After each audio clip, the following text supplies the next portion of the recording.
I'm Pragya, and I bring to you excerpts from the latest issue of Outlook. One nation, one election, one nation, many people. The issue brings to you diverse debate and points of view on the idea of one nation and one election. Tracking Election Trends by Snigdhendu Bhattacharya from Outlook. An analysis of election results prior to 1971 indicates that issues determine their outcome irrespective of whether polls were held simultaneously or separately. But the 1951 to 71 political situation was entirely different from the present. A study of outcomes of elections from 1951 and 1971, when parliamentary and assembly polls used to be held together generally and separately only exceptionally, reveals that results were determined more by state-specific and national political issues and alignment of parties. Whether polls were held simultaneously or separately was not the deciding factor. The Congress Party, the political force which enjoyed an overwhelming dominance all over India during this period, used to record a higher vote share in the Lok Sabha elections when compared to simultaneously held assembly elections in most states.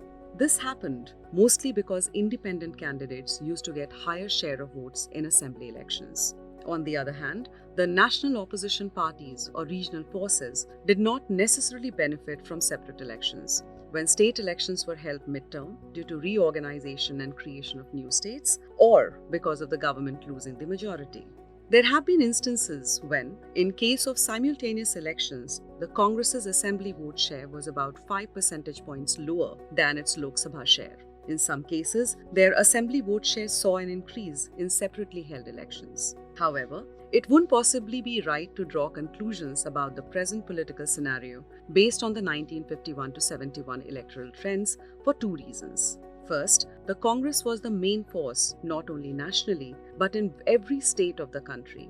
The current ruling party at the center is still trying to make inroads in many parts of the country where its electoral presence remains insignificant. Second, the rise of strong regional parties is essentially a post-1960s phenomenon. National opposition parties like the left, including communist and socialist, and the right, including Bharatiya Jana Sangh, Ram Rajya Parishad, Hindu Mahasabha, and the Swatantrata Party, were strong in some states, but not strong enough to challenge the Congress-led state governments. It is due to the lack of strong regional forces in many states that in the pre-1971 elections, after the Congress, the highest vote share often went to independents. More so in the assembly elections, whether held simultaneously or separately. Take, for example, the states where the Congress faced some contest in 1951-52. In the Lok Sabha, the only states where it won less than half the total seats were Madras, 35 out of 75, and Rajasthan, 9 out of 20. Besides, the party won 6 of the 12 seats in Travancore Cochin states and 11 of the 20 seats in Odisha. In the simultaneously held assembly elections in these states, the Congress fell short of majority figures in Madras, won 152 of the 375 seats. In Odisha, won 67 of the 140 seats, and Travancore Cochin won 44 of the 108 seats. However, the party managed to form governments with support from independents and other political forces. In Rajasthan, they crossed the majority mark by a very small margin, winning 82 of the 160 seats. A look at the vote share shows that in Madras, the Congress polled 36.39% votes in Lok Sabha election and 34.88% in the Assembly election. In Travancore Cochin, the Congress vote share in the Lok Sabha and Assembly elections stood at 35.08% and 35.44% respectively.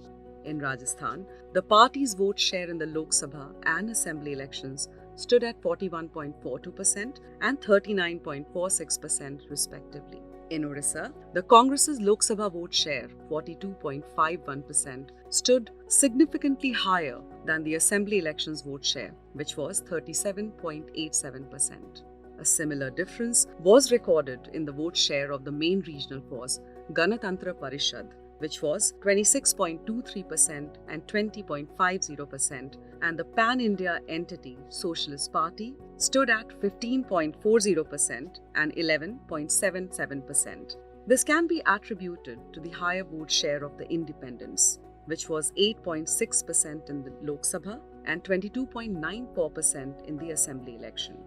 Such trends were reflected even in states where the Congress party faced little challenge. In Bihar, the Lok Sabha vote share, 45.77%, was higher than the assembly election, which was 41.38%. But the main opposition party there, the Socialist Party, had a similar gap, 21.28% in the Lok Sabha and 18.1% in the assembly elections. Thanks again to the higher share of votes that independents secured.